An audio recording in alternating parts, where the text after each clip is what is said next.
시편 55편 12절로 23절 마지막 절까지 우리 한 절씩 교독하겠습니다. 제가 먼저 12절 말씀 봉독합니다. 나를 책망하는 자는 원수가 아니라 원수일진데 내가 참았으리라. 나를 대하여 자기를 높이는 자는 나를 미워하는 자가 아니라 미워하는 자일진데 내가 그를 피하여 숨었으리라. 그는 곧 너로 나의 동료, 나의 친구요, 나의 가까운 친구로다.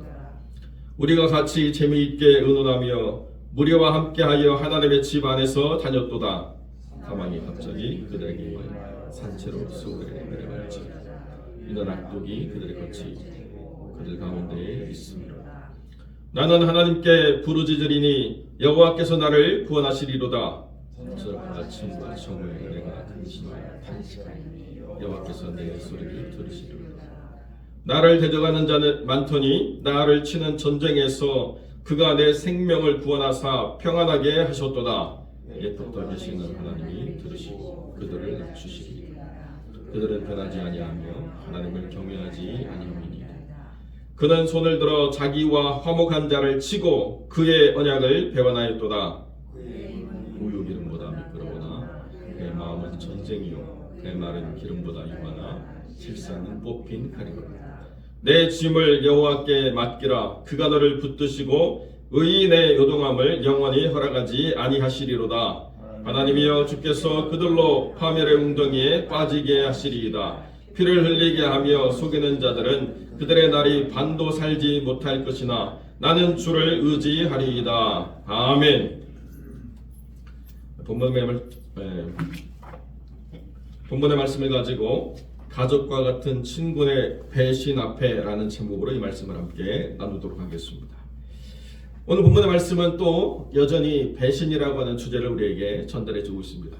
어제는 나에게 도움을 입었던 사람들이 나를 배신하는 그런 문제였다고 한다면 오늘은 특별히 나의 친구, 나의 동료, 나의 가족과 같은 사람이 나를 배신하는 그런 아픔 가운데서 지어진 시편이다, 이렇게 성경이 이야기해 주고 있습니다. 참, 다윗이 복받은 인생이냐 아니냐, 이게 참 시편만 바라보면 다윗이 과연 복을 받은 건가 싶을 정도로 인생에 참 많은 질고가 있는 것을 보게 됩니다. 도와줬더니 뒤통수 맞고 함께 하나님의 집을 거닐며 함께 기쁨을 나눴던 사람이 또 자기를 죽이려고 하고, 자기 아들들이 또 사륙하고 자기 아들이 자신을 죽이려 하고, 개인적으로 바라보면 정말 그냥 평범하지 않은, 어디 말하기도 부끄러운 인생에 많은 그 삶의 아픔들이 있었다, 이렇게 이야기할 수 있는데요. 어떤 땅의 시간들을 보내느냐가 중요한 게 아니고 그 땅의 시간들 속에서 내가 당한 아픔이 얼마나 크냐, 얼마나 대단하냐, 이것이 중요한 게 아니라 그 삶의 시간 속에서 어떻게 하나님을 붙잡았느냐를 보여주는 것이 성경이다, 우리가 이렇게 이해해야만 됩니다. 예수 믿으면 고통도 없고 아픔도 없고 배신도 안 당하고 고민도 없고, 그렇게 이해해서는 안 되고요. 예수를 믿을 때 아픔 가운데 하나님의 도우심이 있고 사람들의 배신 가운데 신뢰할 수 있는 하나님을 만나는 은혜가 있다. 이것이 중요한 핵심인 것이죠. 오늘도 보면 다윗이 뭐라고 얘기하느냐, 차라리 원수가 나를 죽이려고 했다라고 한다면 늘상 있는 일이기 때문에 내가 그냥 피했을 거래요. 저 사람은 늘 그러니까, 저 사람은 날 늘 미워하니까, 저 사람은 나를 싫어하니까 굳이 저 사람하고 부딪히고 싶지 않다. 내가 그냥 차라리 광야로 도망을 가든지 만나지 못할 곳으로 피하든지 블레셋으로 내려가든지 뭐 여러 가지 부딪히지 않을 길들을 찾는데, 지금 나를 미워하고 나를 죽이려고 하는 사람이 명확하게 지목해서 내 친구, 내 가까운 친구라고 하는 사람이 나를 죽이려고 한다라고 하는 것이 다윗의 가장 큰 고통이라는 거죠. 그 친구를 생각할 때 내가 떠올리는 가장 아름다운 추억이 뭐냐, 함께 재미있게 논의를 하고 그리고 하나님의 집 안에서 두루 다니는 삶의 기억들이 있었다. 그 이야기는 뭐냐, 서로가 논쟁하면서 싸우는 관계가 아니라 내가 무언가를 이야기할 때 그 친구가 나의 뜻을 알고 내가 원하는 바와 내가 추구하는 가치관을 공유해가지고 이야기가 된다는 거예요. 정말 이런 얘기를 하면 또 다른 쪽에서 그 이야기를 풍성히 키워가고 그래서 사귐의 즐거움이 있는 그런 친구였다는 것입니다. 뿐만 아니라 하나님의 집에서 서로가 교제하는 아름다움을 드러냈던 그런 관계였다라고 그 친구를 생각할 때 떠올리는 기억들이죠. 그러니까 그 친구를 잃어버린다라고 하는 것은 내 생애에서 가장 빛나고 아름다운 시간을 내가 기억하지 않아야 된다는 거예요. 참 이게 고통스러운 시간들 아니겠습니까?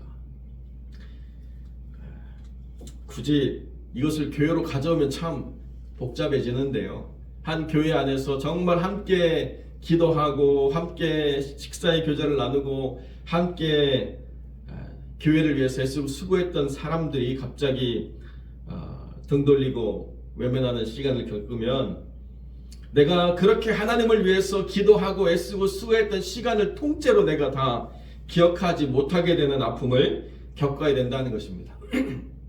그것이 친구를 잃어버리는 것도 참 아프지만 내가 하나님과 함께 동행하면서 하나님을 기쁘시게 하고자 했던 시간들조차 다 빛을 잃어버리게 만드는 것이 또 다른 아픔의 한 부분이라는 거예요. 아무리 힘들고 어려워도 힘들고 어려운 사람이 하나님의 집 밖에 있으면 내가 살아온 삶의 시간들이 기억할 때 그냥 아픔으로만 기억나지 않거든요. 힘들고 어려워도 내가 교회에 와서 기도하고 찬양하고 은혜 받고 또 좋아하는 사람들과 함께 짧은 시간이나마 함께 교제하면서 서로가 기쁨을 나누고 그러니까 돌이켜보면 고생했지만 고생할 때 그 고생을 위로하고 격려해줬던 사람들, 함께 찬미했던 시간들, 함께 부르짖었던 기도의 그런 부르짖음들이 정말 그때는 힘들었지만 재미있고 즐거웠다. 이런 이야기 할 수 있거든요. 저도 지금 오랫동안 신앙생활을 이렇게 함께 했던 사람들을 돌이켜보면 제가 LA에서 개척할 때 그때 에어컨도 없는 그리고 창문도 제대로 통풍도 되지 않는 2층 그 오피스룸에서 우리 딴에는 정말 한 끼 맛있게 먹는다고 삼겹살을 구워가지고 먹었던 적이 있거든요. 냄새도 안 빠지고요. 더워가지고 땀 흘려야 되고요. 그런 시간들이었는데 그때 함께 개척에 참여했던 권사님, 집사님이 지금도 교제하지만 가끔씩 통화하면 그때가 그리웠대요. 그때 힘들고 어려웠는데 그때 그 좁아 터진 곳에서 삼겹살 냄새 빠지지도 않는 곳에서 그렇게 음식 나누면서 먹고 나가면 막 온 몸에 기름 냄새 배어 있는데도 돌이켜보면 참 그때가 참 좋았다 이런 말씀을 하세요. 음식이 풍성해서가 아니고 자리가 편하고 좋아서가 아니고 함께 그 시간들을 공유할 때 그 고난을 함께 짊어질 수 있었던 믿음의 사람이 있었다는 것이 그때를 아름답게 한다는 거죠. 여러분도 이 화평의 교회를 섬겨 오시면서 그런 시간들을 돌이켜볼 때 좋았던 자리, 맛있었던 음식이 기억나는 게 아니라 힘들고 어려웠던 때를 함께 이겨냈던 사람들이 기억날 때 행복한 것 아니겠습니까? 그런데 우리를 가장 고통스럽게 하는 것이 바로 그런 사람들이 우리를 미워하고 우리에게 눈 돌리고 우리를 떠나갈 때 참 마음이 아프죠. 그것이 가장 큰 절망을 주는 그런 사건들입니다. 그래서 어쩔 수 없이 교회를 떠나가지고 또 이렇게 새가족으로 오시는 분들 가운데 아예 그냥 교회 공동체에 깊이 발을 들이려고 하지 않는 분들이 있어요. 목사님 저는요 그냥 새가족 교육 어쩔 수 없이 해야 되지만 그냥 구역도 그렇고 뭐 위원회도 그렇고 뭐 봉사도 그렇고 당분간 하고 싶은 마음이 없습니다. 그냥 조용히 예배만 드리고 그냥 은혜만 받고 가고 싶습니다. 더 이상 사람을 알고 사람과 관계를 맺는 것이 두렵습니다. 이렇게 말하시는 분들이 있다는 거예요. 누가 옳으냐 누가 그러냐는 우리가 알 수 없지만 결국 우리를 가장 지치고 힘들게 하는 게 일이 아니고 사람이라는 것을 우리가 다 경험하게 될 때 그 삶의 씁쓸한 것들을 우리가 다 알고 있는 거죠. 그런데 다윗이 가장 인생에서 힘들고 어려웠던 시간을 보내면서 가장 큰 힘이 되었던 게 누구냐? 아히도벨이라고 하는 전략가였어요. 자기가 부당하게 얻었던 그 밧세바의 할아버지죠. 그래 지금 밧세바가 다윗과 함께 그 압살롬의 반역에서 함께 도망나가 있는데 밧세바의 할아버지가 그리고 자기의 함께 전장을 누볐던 자기의 모략가이자 자기의 친구가 자기를 죽이려고 압살롬 편에 서서 모략을 짠다라고 하는 것이 얼마나 큰 고통의 시간인가를 이야기할 수도 있다는 것입니다.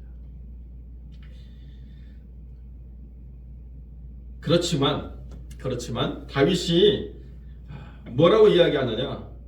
나는 하나님께 부르짖으리니 여호와께서 나를 구원하실 것이다 라고 이야기하고 있다는 것입니다. 사람이 다 나에게 등을 돌리고 사람이 다 나를 배반하고 사람 때문에 내가 힘들고 어려울 때 그 사람 때문에 힘든 것으로 인해서 내가 또 다른 사람을 의지하고 또 다른 사람과의 관계를 통해서 풀어가려고 하는 것이 아니라 하나님께 부르짖고 하나님의 구원을 바라겠다는 것입니다. 저녁과 아침과 정오에 내가 근심하며 탄식하리니 여호와께서 내 소리를 들으시리로다 이렇게 다윗이 이야기하고 있습니다. 이 구약의 사람들은 저녁이 하루의 시작이잖아요. 우리는 이 새벽이 하루의 시작이지만 저녁이 되고 아침이 되니 첫째 내리라고 말씀하신 것처럼 모든 것의 첫날의 시작은 저녁입니다. 그리고 아침과 정오에 하루의 흐름들을 보내고 있죠. 그러니까 하루의 시작부터 다윗은 하루의 중요한 그 정점에서마다 하나님을 기억하고 하늘께 나와서 기도할 때 하나님이 내 기도 소리를 들으실 것이라고 이야기하고 있습니다. 이것이 유대인들이 전통적으로 하나님을 만나는 기도의 시간들 3번의 기도를 다니엘이 드렸던 것처럼 유대인의 삶에 하루에 3번의 기도라고 하는 것은 하나님과의 일상을 나누는 중요한 순간들이었다는 거예요. 저녁과 아침과 정오의 시간을 구별하여서 하나님께 나아갔던 기도. 여러분 그런데요. 주석을 이렇게 찾아보니까 아담이 930년을 살고 죽었는데요. 아담이 930년을 어떻게 살았을까? 유대 랍비들이 이것을 해석하기를 저녁과 아침과 정오라고 하는 이 단어를 숫자로 바꿀 수 있습니다. 히브리 알파벳은 숫자가 되거든요. 히브리 알파벳 A에 해당하는 알레프는 1이고 그것을 모음을 바꿔가지고 부르면 1000이 되기도 하는데 아무튼 다 숫자가 있어요. 그래서 저녁과 아침과 정오라고 하는 이 숫자를 딱 합치면 930이 돼요. 그래서 그 유대 랍비들이 뭐라고 얘기하느냐? 아담이 930년을 살면서 저녁과 아침과 정오에 회개하며 살았을 거라는 거예요. 나로 인해서 죄악이 이 땅을 망가뜨리고 나로 인해서 우리의 모든 자녀들이 죄를 짓고 살게 된 것에 대해서 평생 회개하며 살았을 것이다. 그래서 930년이라고 하는 이 시간을 저녁과 아침과 정오의 숫자로 맞췄을 것이다. 하나님이 이렇게 해석하더라고요.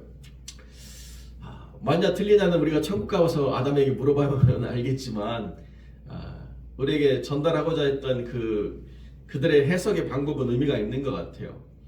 우리가 하루를 살아가면서 하루의 중요한 시간들마다 하나님을 기억하고 하나님께 기도할 때 그때 하나님은 우리의 기도를 들으시고 우리의 모든 짐을 대신 지시는 하나님이시다.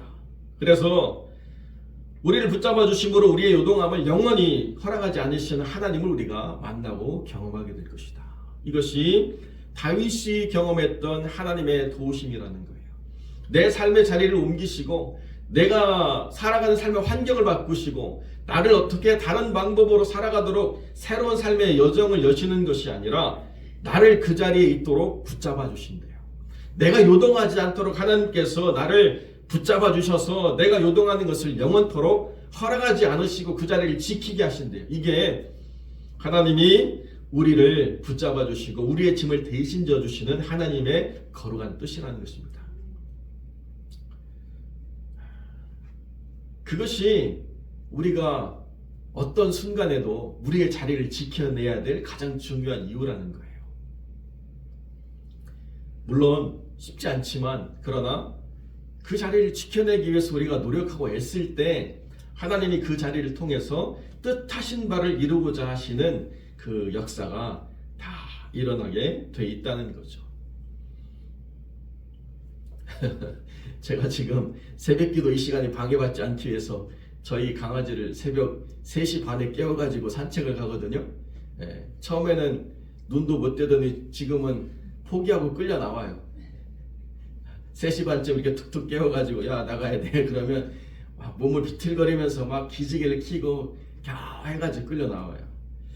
그리고 또 들어가서 이제 자리 잡고 자면 제가 나와서 이렇게 말씀을 인도합니다.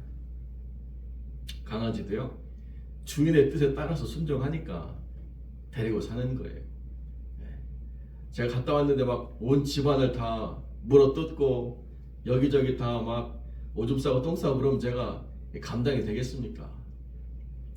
그 자리를 요구할 때 잘 따라야 함께 살아가는 거죠.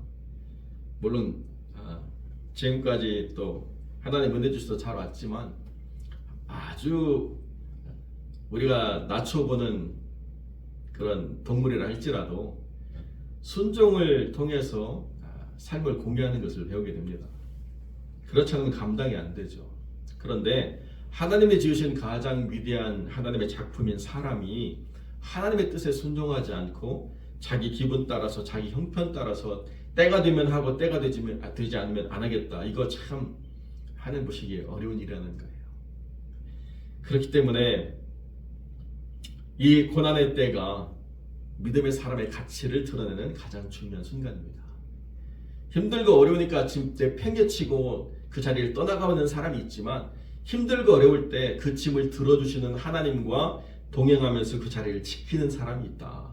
그것이 의인이고 그것이 믿음의 사람이다. 성경은 그렇게 말씀하고 있다는 것입니다. 비록 우리는 그들의 삶에서 그들이 보기에 부족하고 모자라고 어리석은 것처럼 보인다 할지라도 이 자리를 지켜내는 힘이 하나님으로부터 오기 때문에 우리는 이 사명을 감당해서 하나님께만 영광이 되겠다. 그들은 하나님을 경외하지 않기 때문에 그 자리를 지켜내지 않는 것이고 우리는 하나님을 믿기 때문에 이 믿음의 자리를 지켜내는 것이라는 이 단순한 원리 가운데서 사람 때문에 지치지 않고 이 한 해 속에서 믿음의 자리를 지키며 하나님의 사명을 감당해 나가는 복된 하나님의 사람들이 되시기를 주님 이름으로 간절히 축원드립니다.